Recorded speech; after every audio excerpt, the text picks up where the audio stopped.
안녕하십니까. YG경제연구소 최영주 소장입니다.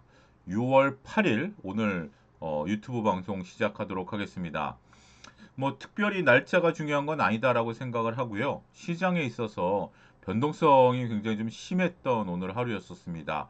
뭐 이미 어느 정도 예견했었던 부분들인데 코스피 같은 경우 우리가 그 서킷 브레이크가 걸렸죠.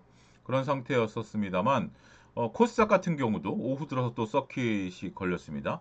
아무래도 코스피 같은 경우는 그래도 올라온 것이 있으니까 조금 시장에 있어서 어느 정도 조정을 좀 받을 수 있는 변동성들이 나타날 수 있는 부분들이다라고 볼 수 있긴 하겠습니다만 5월 내내 이제 빠졌던 코스닥 같은 경우 어제 방송에서도 말씀드렸다시피 이격도가 벌어지지 않았던 상황에서 코스닥 같은 경우도 오후 들어서 무너져 내리는 모습을 보이면서 참 안타까운 현상이 벌어지고 있다 이렇게 설명을 좀 드릴 수가 있겠습니다. 물론 우리가 이제 시장이 올라갈 때도 코스닥이 못 올라갔고 떨어질 때는 같이 떨어진다라는 것을 다 알고 있는 그런 부분들이긴 합니다만 원래 이제 지나가는 과정이 굉장히 힘들지 않습니까? 뭐 이 또한 저는 또 지나가리다라는 관점으로 조금 약간 느긋하게 접근하실 필요는 있다라고 보여지겠습니다만 그렇다고 해서 다 이제 이 또한 지나가리다라고 되는 부분들은 분명 아니겠죠. 가는 애들은 갈 것이고 가는지 못하는 애들은 여전히 못 갈 것입니다. 그 부분에 대해서는 어제 6월 7일자 영상에서 어떻게 포트폴리오를 구성해서 들고 가야 될지에 대한 부분들을 말씀드렸으니까요. 한번 좀 참고로 보실 필요가 있지 않을까 싶습니다. 최근에 이제 올려드릴 영상은 날짜가 그렇게 중요하지 않을 것으로 보여집니다.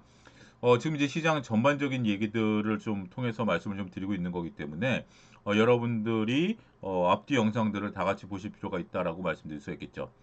자, 지금 화면에서 보고 계시는 부분들을 놓고 보면 시장의 악재를 이제 적어 봤습니다. 요 뒷장은 시장의 호재고요.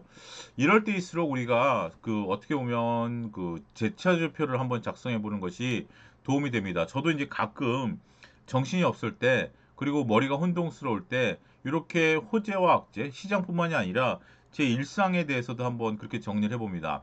내가 뭐 때문에 지금 현재 이렇게 혼동이 오는 거지? 그럼 좋은 면은 없을까? 이렇게 한번 정리해 보는 거죠. 그런 것들이 냉정하게 내가 현 상황을 바라보는 데 있어서 상당히 도움이 되더라고요. 그래서 지금 시점에 있어서 변동성이 올 것을 어느 정도 예상을 했고 변동성이 나타난다라는 것에 대해서도 여러분들이 받아들일 수 있긴 하겠습니다만 그러면 이 변동성이 과연 언제까지 지속될 것이고 이 변동성에서 내가 놓치고 있는 것은 무엇인가 라는 부분들을 우리가 명확히 볼 필요가 있다라는 점이죠. 그 점에 있어서 일단 시장의 악재로 놓고 보면 우리뿐만이 아니라 미국 시장에 있어서 반도체 변동성이 같이 시작이 됐죠. 우리가 주말에 상당히 고민했었던 걱정했었던 부분들이 지난 금요일 날 필라델피아 반도체 지수가 7% 정도 빠지면서 여러 우리가 마이크론 이후에 여러 가지 이제 기업들의 주가의 변동성이 나타나기 시작했다라는 거죠. 이러한 점들은 우리나라뿐만이 아니라 이제 미국 같은 경우 그동안에 단기간에 급등했던 이런 부분들과 더불어서 두 번째 나와 있는 AI 모멘텀에 대한 불안감이 증폭되면서 같이 배가 된 부분들이 있다라고 말씀드릴 수 있겠습니다. 제가 오늘 방송에서 받았던 여러 질문 중에 많은 내용들이 AI 모멘텀에 대한 것들을 앞으로 악재로 받아들여야 됩니까? 라는 질문이었는데요. 저는 아직까지 악재로 받아들이고 싶지는 않습니다. 왜냐하면 아직까지 뒤에 가서 이제 호재로 또 말씀드리는 부분들과 다른 부분들인데요. 결국 기업의 이익이 아직까지 훼손됐다라고 보는 것은 우리가 조금 이른 감이 좀 있죠. 물론 여러 가지 상황들을 우리가 복합적으로 봐야 되는 부분들이 있긴 하겠습니다만 지금 국면에 있어서 과연 우리가 몇몇 상황들 이런 것들을 부정적으로 볼 필요가 있겠느냐라는 부분들이죠. 지금까지 이제 삼성전자와 SK하이닉스가 달려오는 과정에 있어서 여러 번 우리가 이제 우려해야 되는 목소리들을 들어왔습니다.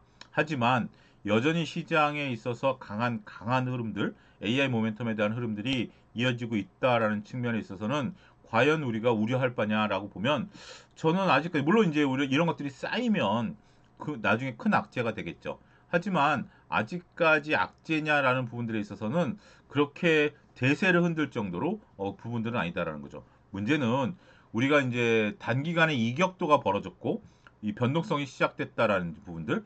변동성이라는 것은 한번 시작되면 약간의 파장이 있습니다.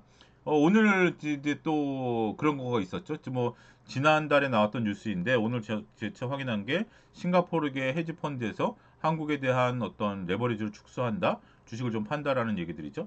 그러니까 이런 것들도 시장에 있어서는 하나의 이제 화들짝 놀랄 만한 어떤 소식이 되겠죠. 그런데 글로벌 투자자들은 상당히 다양합니다. 이런 다양한 투자자들이 있는 가운데 있어서 뭐 일부 뭐 누가 좀 팔았다라는 것이 시장에 있어서 악재냐라고 보면 이런 것들이 역시 또 쌓이면 악재지만 그렇게 악재라고 보기에도 아직은 좀 빠르다라는 관점으로 좀 볼 수 있겠죠. 여기에 더불어서 젠스랑 이벤트가 이제 소멸이 됐죠. 젠스랑 CEO가 이제 화요일 날 우리나라 시간으로 출국을 함으로써 그 전에 오기 전부터 벌써 이제 변동성이 시작이 됐고 이제 젠스랑 CEO가 우리나라에 수많은 선물거리를 안겨주고 떠나긴 하겠습니다만 그런 것들이 이어질 때까지 그러니까 너무 선반영이 좀 빨랐었죠. 6월 초에 변동성이 굉장히 심했죠. 5월 말 6월 초로 넘으면서 LG전자가 이틀 상한가를 들어갔고 두산 로보틱스가 상한가를 들어갔다라는 자체가 상당히 시장에 있어서 좀 이제 먼저 선반영됐던 부분들이 강했었다라고 봐야 되겠죠. 공교롭게도 이제 젠스랑 이벤트가 소멸되는 시기가 주식 시장의 변동성과 맞물리면서 같이 주가가 조금 그 조정을 받고 있는 그런 모습들이다라고 말씀드릴 수 있겠습니다. 여기에 이제 비투와 레버리지가 단기간에 급등했다라는 거 많은 분들이 조급하신 것 같아요. 제가 확인되지 않은 숫자이기 때문에 말씀드리기는 어렵겠습니다만 뭐 반대로 나가는 게 1조가 넘는다 뭐 이런 얘기들도 뭐 질문지에 있었었는데 확인되지 않아서 제가 대답을 하지는 않았습니다만 어찌됐든 이제 이 부분은 좀 다르죠. 미수냐 신용이냐라는 건데 미수 같은 경우는 이제 월요일 날 우리가 이제 주식 투자를 해서 전체적으로 봤을 때 수요일까지 그 주식을 갖고 있다가 안 되면 이제 목요일날 반대면 나가는 거 아니겠습니까? 그러한 부분들에 대한 어떤 반작용이다라고 좀 말씀드릴 수 있겠죠. 그런 부분들은 지금 조급하게 시장을 따라가겠다라는 심정으로 주식을 사시는 분들이 반대면 나가는 건데 이것이 이제 그동안에 우리가 이제 밀리면 산다. 밀리면 다음날 급등했다라는 어떤 학습 효과 때문에 벌어지는 건데 지금 밀리면 샀을 때 금요일날 만약 밀렸을 때 사신 분들이 오늘 못 올라오니까 이 부분을 이제 정리할 수밖에 없는 거죠. 또 급격히 빠지다 보니까. 원래 이제 과거 학습 효과는 일정 기간 동안에만 그것이 이제 이루어지다 보니까 오늘 못 올라가니까 많이 당황하셨나 봐요. 그 물량들이 좀 나왔을 것이다라고 말씀드릴 수 있겠고 본격적으로 우리가 우려해 봐야 되는 것은 신용에 대한 어떤 반대매매입니다. 근데 신용 반대매매는 지수가 최소한 6,500까지는 밀려야 됩니다. 6,500, 6,000까지 밀려야 신용 반대매매가 2022년 9월 달처럼 나올 수 있기 때문에 아직 그 레벨을 건드는 건 아니잖아요. 그래서 진짜 그걸 건들면 무섭습니다. 위험합니다. 그건 이제 그때 가서 제가 차영주 TV에서 다시 말씀을 좀 드리도록 할 텐데 아직 거기까지는 좀 너무 과도한 우려예요. 저는 그럴 필요는 없겠다. 단지 이제 개인 투자자들이 조금 여기서 자금들이 소진되고 나는 그러한 시기가 일정 부분 필요할 수 있겠다. 그 부분을 저는 정리할 수 있을 것 같아요. 그래서 지금까지 말씀드렸던 것은 시장에 있어서 우리가 악재로 볼 수 있는 상황이다. 그럼 호재는 없느냐라는 부분들을 놓고 보면 시장의 호재는 여전히 반도체 중심의 굳건한 이익 전망치가 변하지 않았다라는 겁니다. 오늘도 한 증권사에서 삼성전자의 목표가를 50만 원을 또 높이는 50만 원 이상으로 또 부르는 그런 리포트가 나왔더라고요. 그런 것처럼 전체적으로 지금은 펀드멘탈이 훼손된 건 아니에요. 단지 차트상 이격도가 벌어지다 보니까 이제 기본적 분석으로 놓고 보면 변화되는 요소는 아직까지 없어요. 물론 우리가 여러 가지 전망치들이 조금 변했다라는 것들이지만 펀드멘탈이 아직까지 훼손됐다라는 것을 확인하지 못했죠. 중요한 것은 이제 그 기술적 분석에서 차트상 변동성들이 나오다 보니까 그러한 변동성들이 움직이기 시작했다라고 볼 수 있겠죠. 그런 부분들에 의해서 주가가 현재 삼성전자 기준으로 하이닉스 기준으로 200만 원을 하회하면 이제 싸다라는 인식이 될 겁니다. 싸다라는 인식이 되면서 오히려 이제 반도체 주가가 밀리면 두려움에서 지금은 구간에 있는 분들도 있긴 하겠습니다만 반도체 주식을 사야 되겠다라고 생각하는 분들이 더 많아질 것 같아요. 왜냐하면 이게 지금 반도체는 중요한 주도주지 않습니까? 주도주인데 이들의 밸류가 현재 낮다라는 거죠. 우리가 이제 삼성전자와 SK하이닉스의 밸류가 PER이 10배가 안 되다 보니까 상당히 낮은 상태의 밸류가 유지되고 있는 거죠. 원래 또 주가가 밀린다라는 것은 밸류가 또 부각이 되는 거 아니겠습니까? 좋은 주식이 싸진다라는 인식들이 되면서 그 인식의 전환만 되고 나면 주가는 다시 반등하는 거예요. 우리가 LG그룹에서도 보여지듯이 그동안 LG그룹은 이제 만년 그 굉장히 잘 쳐다보지 않았던 그런 주가인데 이제 AI 모멘텀이 붙으면서 인식이 바뀌고 나니까 굉장히 무섭게 또 상승하고 젠스랑 CEO에 대한 이벤트에 맞물리면서 급등했던 모습들이 보이지 않았습니까? 삼성전자도 조만간 30만 원을 하회한 것이 이제 싸다라는 인식이 들어올 거예요. 왜냐하면 주가가 다시 턴어라운드 하게 되면 그러한 인식들이 들어오면서 주가의 인식들이 움직일 수 있다라고 볼 수 있겠죠. 그러한 것들을 기대할 수 있는 것들이 밑에 두 가지입니다. 풍부한 고객예탁금하고 많은 시장 참여자들인 것 같아요. 여전히 고객예탁금이 빠져나가지 않고 있고 주식시장에 머물고 있고 주식시장에서 많은 시장 참여자들이 우리가 주도주를 살려고 하는 움직임들이 보여진다라는 거죠. 이러한 움직임들이 지금 쉽게 바뀌지는 않을 것 같습니다. 그러면 투자 전략은 어제 말씀드렸던 것과 동일합니다. 여전히 반도체 쪽으로 쏠림 현상이 다시 나타날 것으로 보여지고 있고 그 시기는 글쎄요, 뭐 빠르면 지금 이제 6월 중하순 정도가 되겠죠. 그러고 나면 궁극적으로 우리가 반도체 쏠림 현상들이 다시 나타날 텐데 이때는 여전히 반도체 중심으로 주도주가 흘러갈 가능성이 있습니다.